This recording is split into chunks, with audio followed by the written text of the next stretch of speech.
भारत का हाल नेपाल जैसा क्यों नहीं हो सकता, मैं आपको बता रहा हूं। क्योंकि भारत में आज भी कई सारे ऐसे अधिकारी और सरकार में बैठे लोग हैं जो भ्रष्टाचार को भ्रष्टाचार कहते हैं और ये करके भी दिखाया है। यूपी में एक डिस्ट्रिक्ट है मुजफ्फरनगर, जहां पे एक तहसील है जानसठ, वहां के एसडीएम थे जयेंद्र सिंह और उन्होंने 750 बीघे एक सरकारी जमीन एक कॉर्पोरेटिव सोसाइटी को दे दी थी मात्र 3 करोड़ रुपए में, और उस जमीन की एक्चुअल कीमत थी अरबों में। और इस मामले को अभी 2 महीने भी नहीं बीते हैं कि ये मामला उजागर हुआ। और उजागर क्यों हुआ? रियल जर्नलिज्म की वजह से और उस सोसाइटी के अंदर बैठे कुछ ईमानदार लोगों के कारण। 29 जुलाई को उसी सोसाइटी के सदस्य उमेश अपने बेटे के साथ मुजफ्फरनगर के डीएम के पास पहुंचते हैं और वो शिकायत कराते हैं कि एसडीएम ने घोटाला किया है, ऐसी ऐसी बात है। तो डीएम भी इस चीज पर संज्ञान लेते हैं, ना कि उसका साथ देने के बजाय एडीएम के अंदर 3 लोगों की एक टीम गठित करते हैं जो टीम जांच करती है इस पूरे मामले की। और मामले का जब खुलासा होता है ना तो सबकी आंखें फटी रह जाती है, क्योंकि एसडीएम जयेंद्र ने घोटाला किया था और इस मामले में बीजेपी के एक विधायक भी इन्वॉल्व थे जो एसडीएम पर भ्रष्टाचार का आरोप लगा रहे थे। तो ये कोई छोटा मोटा मामला तो था नहीं।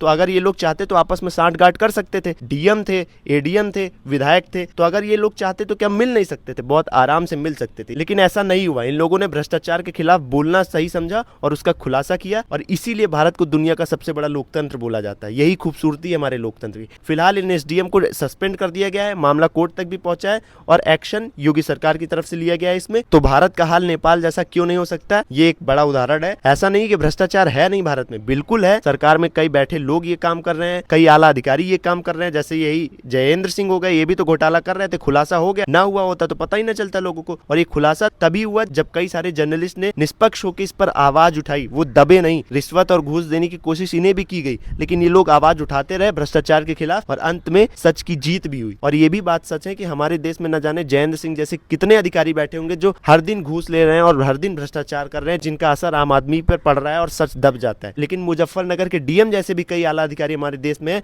जो हमेशा सच का साथ देते हैं। महाराष्ट्र के डिप्टी सीएम अजीत पवार की धमकियों से न डरने वाली डीसीपी मैडम जैसे भी हमारे देश में अधिकारी हैं जो सच के साथ हमेशा डटकर खड़ी रहती है और सच का साथ देती हैं। तभी भारत में लोकतंत्र जिंदा है। और आप कह रहे हैं कि नेपाल जैसा हाल भारत में कर दिया जाएगा? नेपाल जैसा हाल भारत में कभी नहीं होगा। अगर ऐसा कोई सोच भी रहा है ना, तो उससे पहले आपको ये सारी चीजें भी देखनी और समझनी चाहिए। भारत भारत इसलिए नहीं कहा जाता है क्योंकि वो दुनिया का सबसे बड़ा लोकतंत्र। भारत भारत इसलिए कहा जाता है क्योंकि भारत में आज भी लोकतंत्र जिंदा है। जय हिंद, जय भारत।